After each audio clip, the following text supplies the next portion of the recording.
He saved the wounded Apache girl, but at daybreak, her sisters came for revenge.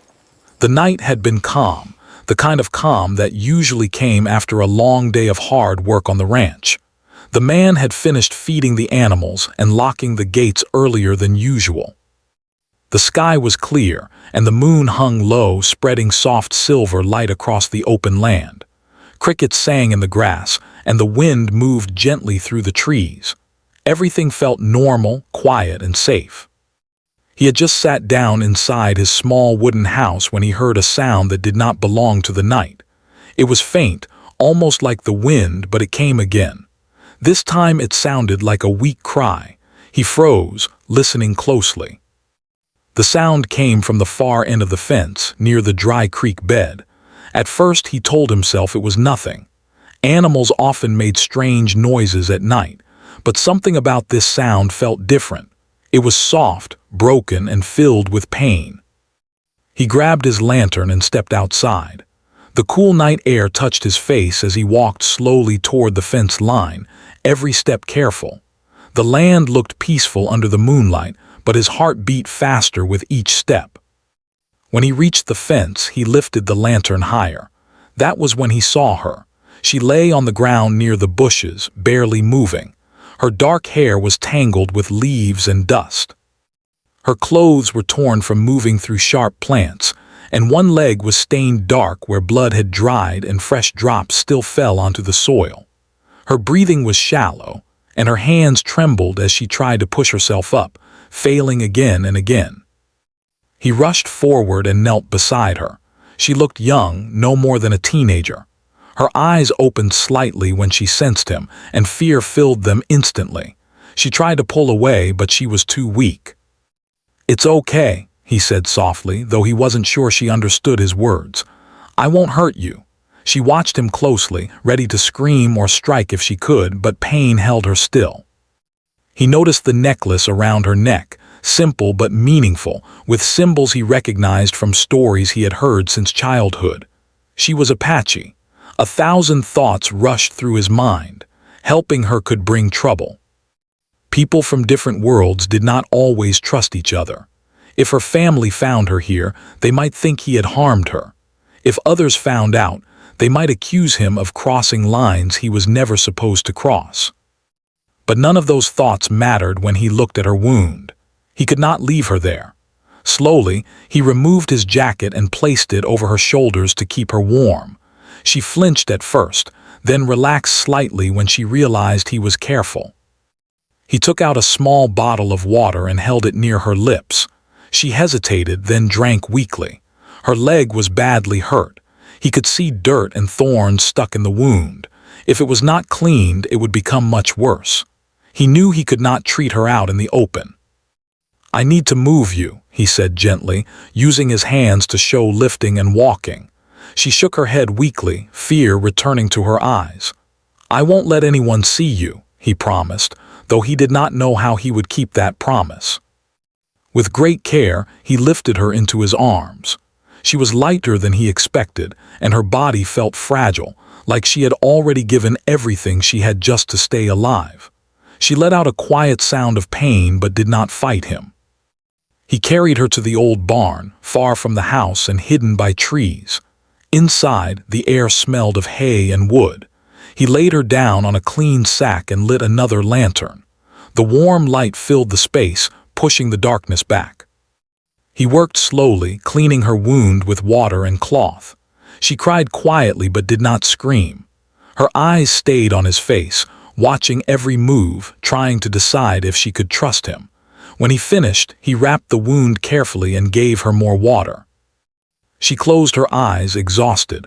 Only then did he allow himself to breathe. He sat back, his hands shaking. What had he done? By helping her, he had stepped into a story far bigger than himself. He knew Apache families were strong and protective. If they believed she was harmed here, they would not wait for explanations. He noticed her necklace again, the symbols carved with care. They were not ordinary. They spoke of family, of strength, of belonging. She was not just any girl. She mattered deeply to someone. Hours passed slowly. He stayed awake, listening for any sound outside. Every rustle of leaves made him tense. Every distant noise made him wonder if riders were already searching for her. Before dawn, she stirred. Her eyes opened and she looked around the barn, confused and afraid. When she saw him sitting nearby, she stiffened. "You are safe," he said quietly. She studied his face for a long moment. Then, in a weak voice, she spoke a few words. He did not understand them, but he understood the fear behind them. "No one knows you are here," he said, hoping his tone carried the meaning. "I will help you until you can leave." Tears filled her eyes, not from pain this time, but from something deeper. She nodded slowly. Outside, the sky began to change. The dark blue faded into gray. Birds started to sing. Dawn was coming. He stepped outside the barn and looked toward the horizon. The land looked the same as it always had, but he knew everything was different now. By sunrise, the world would wake up. Tracks would be seen. Questions would be asked. Behind him, the wounded girl rested quietly, trusting a stranger when she had no other choice. As the first light of day touched the ranch, the man realized one thing clearly. Saving her life was easy. Living with what came next would not be. Morning arrived slowly, as if the land itself was unsure whether to wake up. A pale light spread across the ranch, touching the grass, the fences, and the quiet barn where the wounded girl rested. The man had not slept. He sat outside on a wooden step, watching the sky change color, his thoughts heavy and restless. Every sound now felt louder than it had during the night. A bird calling, a breeze moving the grass, the distant sound of water in the creek. Each noise made him wonder if someone was coming. Inside the barn, the girl shifted. Her breathing was steadier than before, but her face was pale. The pain had not left her, yet the worst danger had passed. He stepped inside quietly, not wanting to frighten her. She opened her eyes when she sensed him. For a moment, fear returned, sharp and quick. She tried to sit up, then stopped when pain shot through her leg. He raised his hand slightly, showing he meant no harm. "You don't need to move," he said gently. "You're safe for now." She did not fully understand his words, but his calm voice helped. Her eyes moved around the barn, taking in the light, the hay, the wooden walls. This was not where she had expected to wake up. He brought her a small bowl of food and some water. She looked at it with suspicion, then hunger won. She ate slowly, wincing when she shifted her body. He noticed how alert she remained, even while weak. Her eyes never stopped watching him, the door, the small window. She was listening for sounds he could not hear. After some time, she spoke softly. Her voice was rough but steady. He did not understand the words, yet her tone carried meaning. She pointed to her leg, then toward the open land beyond the barn. "You were running," he guessed. "Someone hurt you." She nodded once. He tried to ask more questions using simple words and gestures. Bit by bit, he understood pieces of her story. She had been traveling at night. There had been danger. She had run through bushes and rocks, falling more than once. The wound had slowed her down. She had kept moving until her body finally gave up near the fence. When he pointed toward the horizon and made a searching motion with his hand, her face changed. Fear tightened her features. She shook her head quickly, then spoke again, faster this time.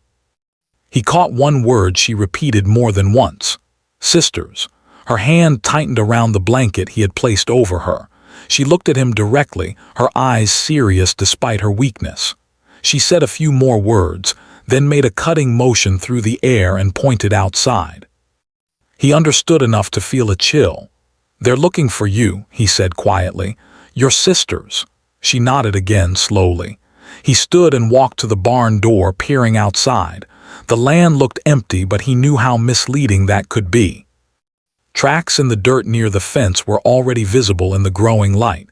Anyone skilled could follow them straight to his property. His chest felt tight.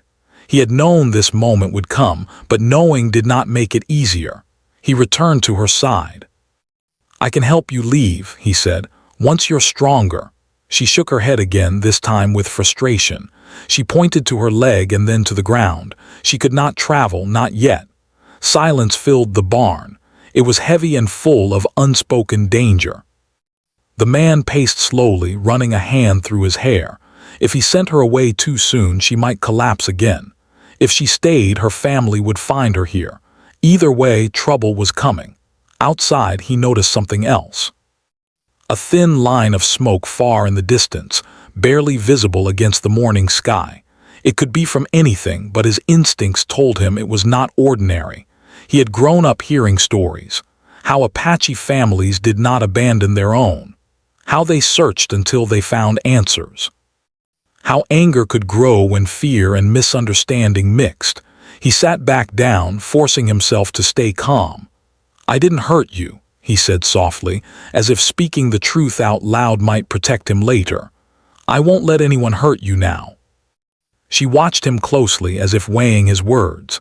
After a moment, she reached into her clothing and pulled out a small object he had not noticed before.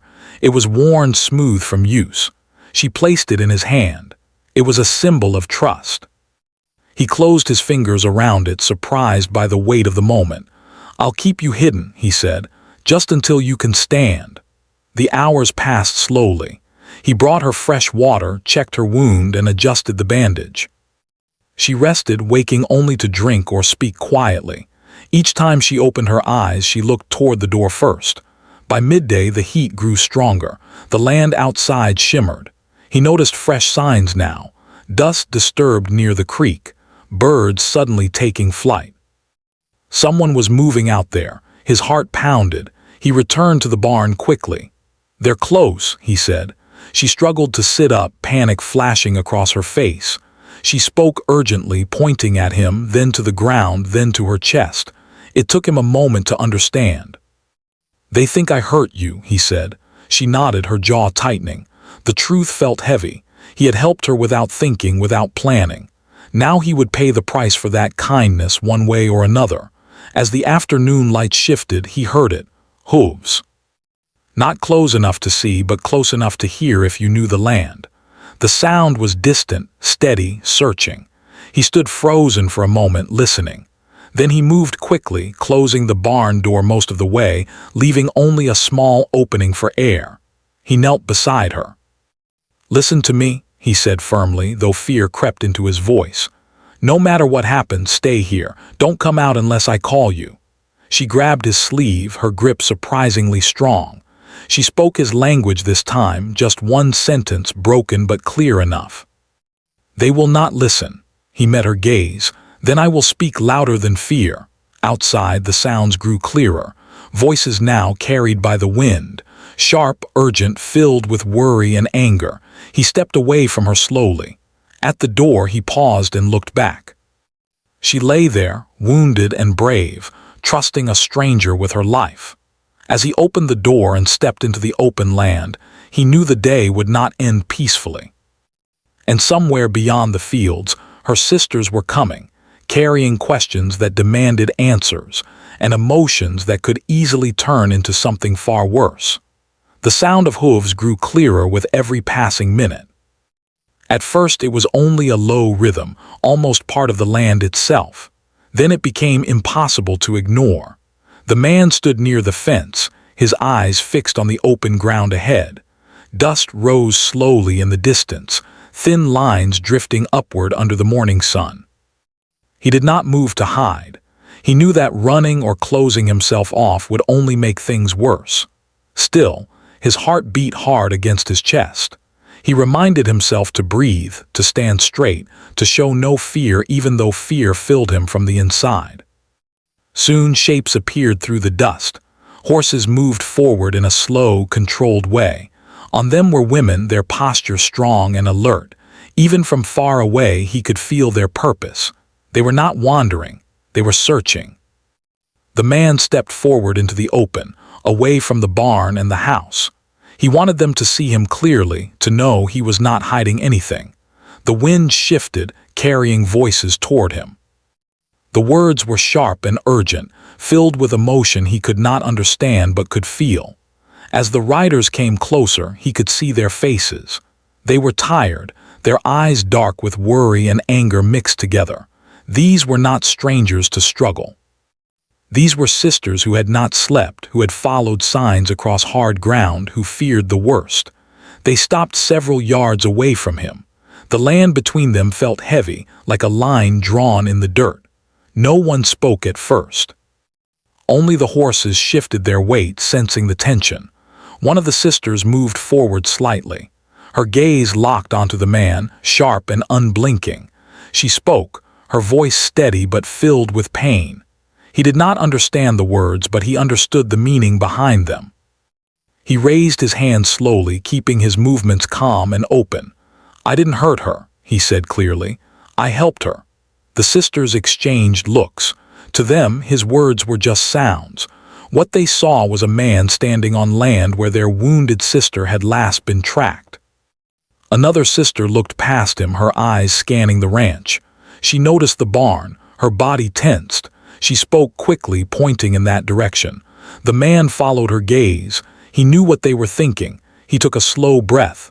"She's alive," he said, his voice firm. "She's safe." The word alive seemed to land differently.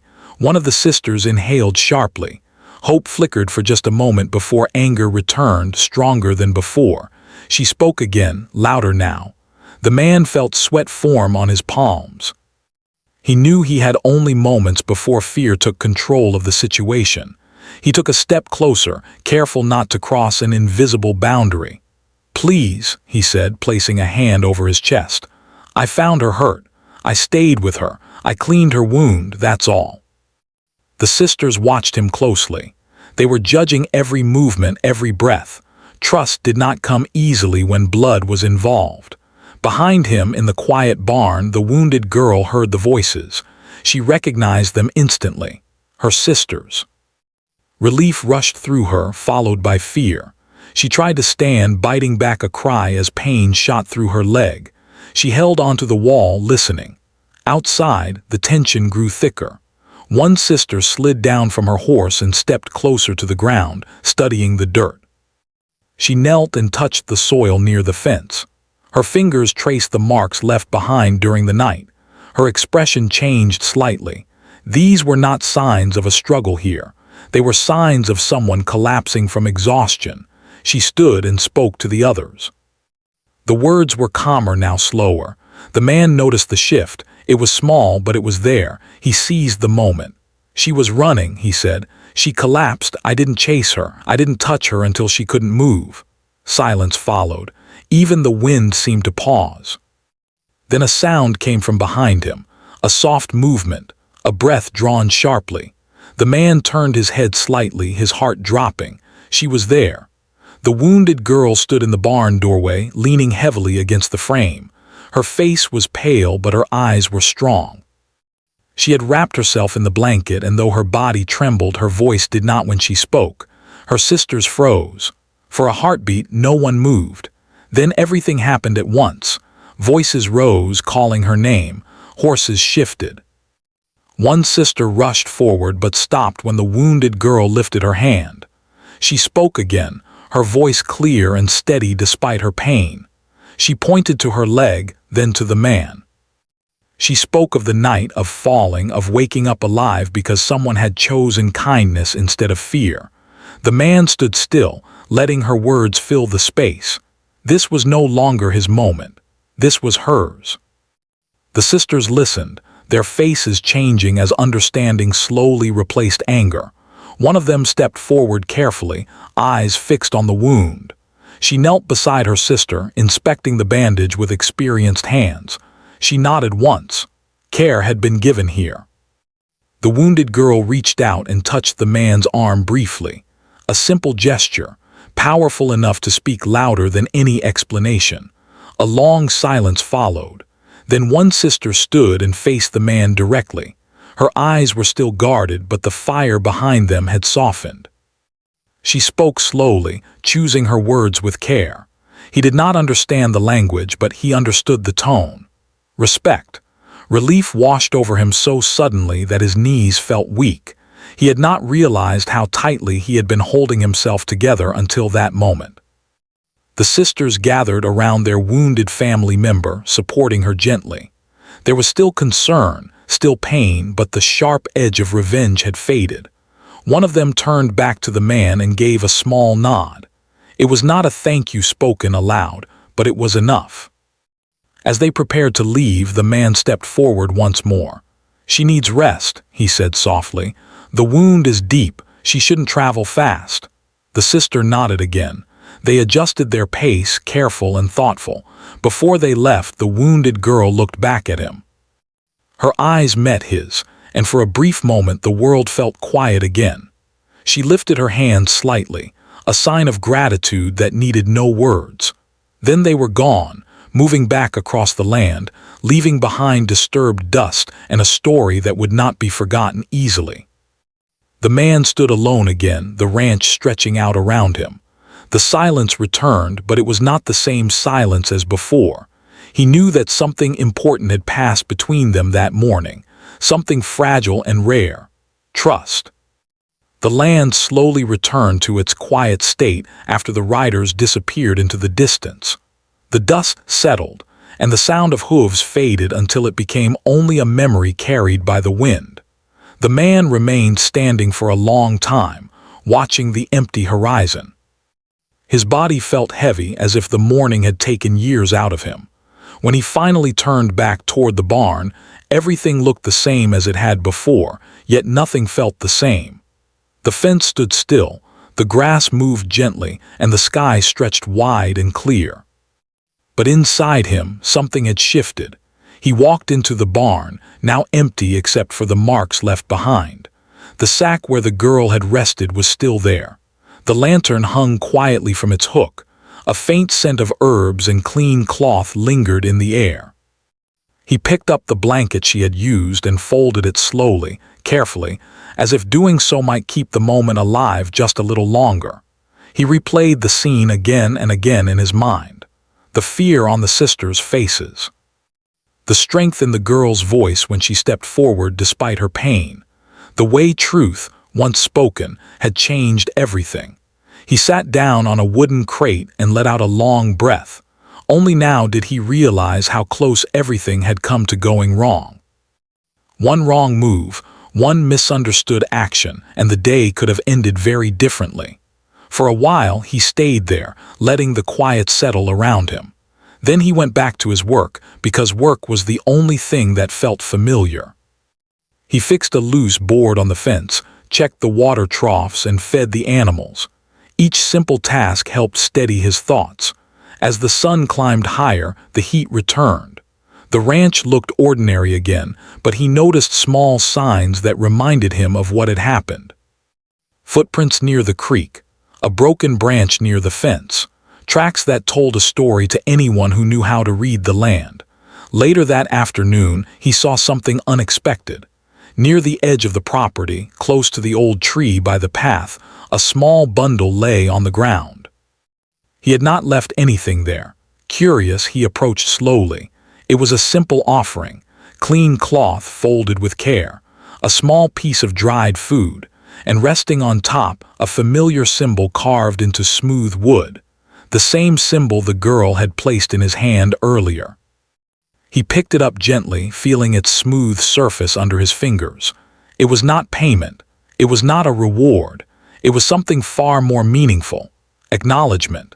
He stood there for a long time, holding it, understanding that this was their way of speaking without words. A way of saying that his actions had been seen and remembered. That night, as the sun dipped low and the sky turned orange and gold, the man sat on his porch, watching the light fade. He thought about how close fear and kindness often stand to each other. How easy it is to choose one over the other without thinking. He had not planned to be brave. He had not planned to cross paths with people whose lives were so different from his own. He had simply seen someone in need and acted. And yet that single choice had connected worlds that usually stayed apart. Over the next few days, life continued. He woke early, worked until his muscles ached, and rested when the stars came out. But something was different in the way he saw the land now. It felt more alive, more shared. Once, while riding near the creek, he noticed fresh tracks that circled his property but did not cross into it. They moved respectfully along the edge, as if acknowledging a boundary. Another time, he found fresh water placed near the same old tree, left quietly without a sign of who had brought it. There were no words exchanged, no visits made, just quiet signs of understanding. The man realized that peace did not always arrive loudly. Sometimes it came in small gestures, in restraint, in choices made without an audience. One evening, as the sky darkened and the first stars appeared, he thought of the wounded girl. He wondered how she was healing, whether the pain had eased, whether she could walk without support now. He hoped she was safe, surrounded by people who loved her. He also thought about her sisters, about the anger they had carried, and how quickly it had changed when truth was allowed to stand in the open. He understood then that anger was often just fear trying to protect what mattered most. Weeks passed. The land entered a quieter season. The days shortened slightly and the nights grew cooler. The memory of that morning did not fade, but it softened, becoming something he carried rather than something that weighed him down. One morning he noticed a rider standing at the far edge of his land. Just one. Not approaching, just watching. He did not reach for anything. He simply raised his hand in greeting. After a moment, the rider raised a hand in return, then turned and rode away. The man smiled faintly. He knew then that the choice made on that dark night had created something rare. Not a friendship spoken aloud, not a promise written down, but a quiet respect built on truth. As he went back to his work, the sun rising behind him, he understood something he had not fully understood before. Courage was not always loud. Justice was not always demanded, and sometimes mercy was the strongest voice in the open sky. The ranch remained his home. The land remained wide and free, but now it carried a shared story, one of restraint, honesty, and a moment when revenge had been replaced by understanding, and that he knew would last far longer than fear ever could. Time moved forward as it always did, steady and quiet. Days turned into weeks, and weeks slowly became months. The land changed little by little. Grass grew taller in some places, dry in others. The wind carried new sounds. Life on the ranch returned to its normal rhythm, but the man who lived there was not the same. He still woke before sunrise. He still worked until his hands were rough and his back ached. Yet something inside him had softened. The memory of that wounded girl and her sisters stayed with him, not as fear, but as a reminder of how one choice could shape many lives. Some mornings, as the first light touched the fields, he would pause and listen, not because he expected trouble, but because he felt more aware now, more connected to the land and the people who moved through it. One early dawn, he noticed something near the fence line. A small stack of stones arranged carefully, not placed by nature. He knew immediately what it meant. It was a sign of passage, a message without words. They had passed through the area again. They remembered. He did not touch the stones. He left them exactly as they were. As the seasons shifted, he found himself thinking often about the meaning of revenge and mercy.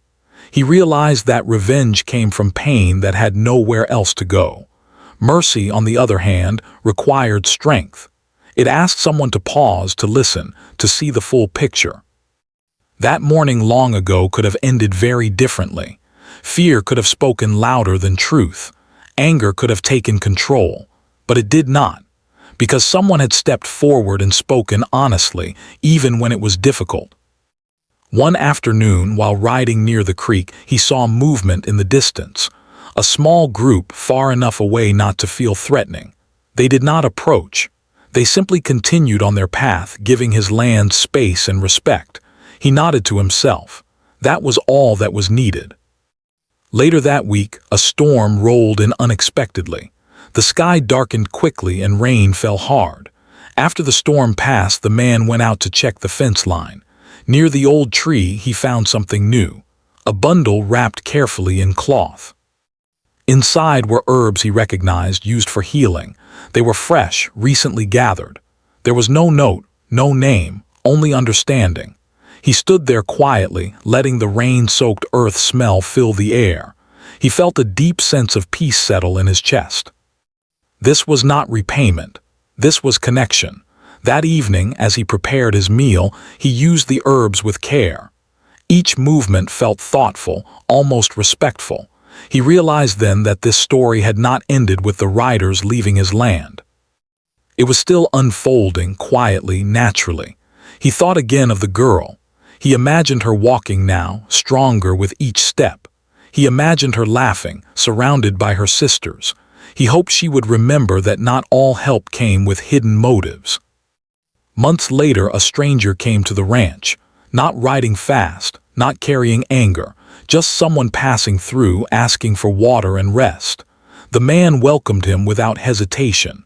As they spoke, the stranger mentioned stories he had heard. Stories of a rancher who had chosen peace when anger would have been easier. Stories told quietly, passed along without names, without praise. The man listened, surprised. He had never spoken of that morning. He had never told anyone, yet the story had traveled on its own. When the stranger left, the man sat alone and thought deeply. He understood now that actions, once released into the world, continued to move long after the moment had passed. One final sign came near the end of the year.